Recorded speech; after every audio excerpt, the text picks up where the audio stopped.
Hello student, आप सभी का फ्रेस्ट अभी क्लासेस में स्वागत है। आज हम लोग यहाँ पर कुछ नीट क्रैश कोर्स पर बात करेंगे। यहाँ पे मैंने आपको एनसीईआरटी क्लास 12 याद रखना है। यहाँ पे हम लोग बात करेंगे क्लास 12, है ना। क्लास 12 की एनसीईआरटी अपने पास रखी है, आपको निकाल के, है ना। बहुत अच्छे कॉन्सेप्ट के साथ सीखेंगे। यहाँ पर मैंने पेज नंबर डाल रखे हैं, पेज नंबर 20। ये आपकी एनसीईआरटी में प्रिंट नहीं होगा, देख लेना, ठीक है। Page number 20, page number 21, page number 22। और मैंने वो की पॉइंट निकाले हुए हैं जो आपको नीट एग्जाम में सीधे एग्जाम हॉल में देखने को मिलेंगे। मैं आपको दावे के साथ कह रहा हूं, यदि आपने इस क्लास को पढ़ने के लिए मन बना लिया और यदि आप इस क्लास को पढ़ते रहे तो गारंटी है आप जब नीट एग्जाम का पेपर देकर आओगे तो जरूर कहोगे सर जो आपने कहा था वो 101% सही था। आइए बिना टाइम खर्च किए बात शुरू करते हैं। पेज नंबर 20 पर आपको दो महत्वपूर्ण पॉइंट दिख रहे होंगे। पहला पॉइंट, सभी पुष्पी पादप लैंगिक प्रजनन प्रदर्शित करते हैं। सभी पुष्पी पादप लैंगिक प्रजनन प्रदर्शित करते हैं, भूलना नहीं। दूसरा पॉइंट एक ये दिख रहा होगा, लैंगिक जैन का अंतिम उत्पाद बीज और फल है। बीज और फल है, दिमाग में बिठा लीजिए। बस पेज नंबर 20 खत्म, है ना। आइए अब हम बात करते हैं पेज नंबर 21 पर। यहां पे मात्र एक एमसीक्यू है, बहुत अच्छा एमसीक्यू है कि पुष्पों की खेती को फ्लोरीकल्चर या पुष्प कृषि कहा जाता है। फ्लोरीकल्चर या पुष्प कृषि कहा जाता है। पेज नंबर 21 भी आपका फिनिश हुआ। अब हम पेज नंबर 22 पर करते हैं। इस पे स्टार लगा लो, भूलना नहीं। इस पे क्या लगा लो? स्टार लगा लो। देखो ना, बहुत कुछ आपको सिखा रहा है पेज ये।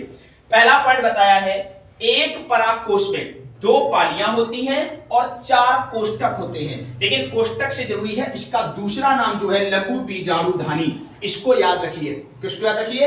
लघु बीजाणुधानी को याद रखिए। इनकी संख्या कितनी होती है? 4। देखिए यहां पर मैं आपको बता दूं, ये जो है ना, ये क्या है? ये है पाली। ये क्या है? पाली। आप देख सकते हो एक परागकोश में कितनी पाली है? 1 और 2, है ना। और ये क्या है? ये है लघु बीजाणु। लघु बीजाणुधानी। क्या है ये?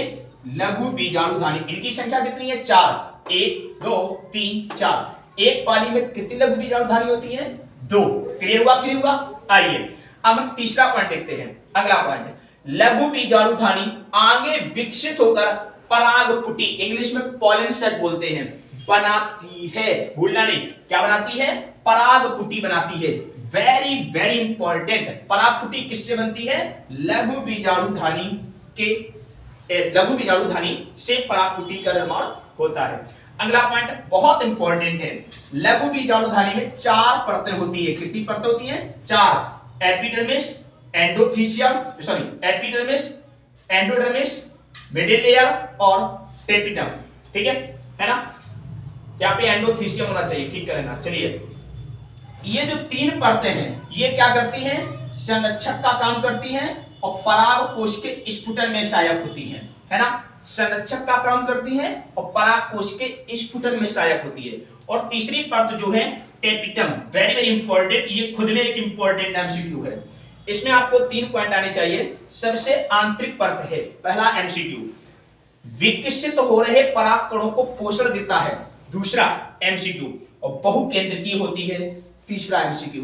ये क्रैश कोर्स आपको इसी प्रकार सारी एनसीईआरटी पढ़ाई जाएगी। यदि फिर भी किसी प्रकार का कोई आपको डाउट है तो कमेंट कीजिए, आपकी समस्या का समाधान अगली क्लास में कर दिया जाएगा। धन्यवाद।